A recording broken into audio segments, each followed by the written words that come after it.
नमस्कार, आपण पाहत आहोत फास्ट 24 तास न्यूज. फास्ट 24 तास न्यूज मध्ये आपले सहर्ष स्वागत आहे. पाचोरा शहरात पोलिसांच्या वतीने रूट मार्च.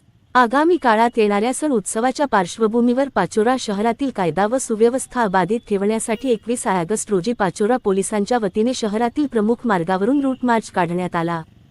हा रूट मार्च छत्रपती शिवाजी महाराज चौक, देशमुख वाडी, रथ गल्ली, आठवडे बाजार, पंचमुखी चौक, जामनेर रोड, रेल्वे स्थानक रोड या भागातून काढण्यात आला. पोलिसांच्या या संचलनामुळे शहरातील नागरिकांचे लक्ष वेधले गेले. रूट मार्चच्या माध्यमातून पोलिसांनी शहरातील संवेदनशील व गर्दीच्या भागात कायदा सुव्यवस्थेचा आढावा घेतला. आगामी काळात कोणतीही अनुचित घटना घडू नये तसेच नागरिकांनी निर्भयपणे वावरावे या उद्देशाने पोलिसांकडून सतर्कता वाढविण्यात आली आहे. पाचोरा पोलिसांच्या या रूट मार्चमुळे शहरातील नागरिकांमध्ये सुरक्षिततेचा विश्वास निर्माण झाला असून कायदा व सुव्यवस्था राखण्यासाठी पोलीस प्रशासन सज्ज असल्याचे यावेळी दिसून आले.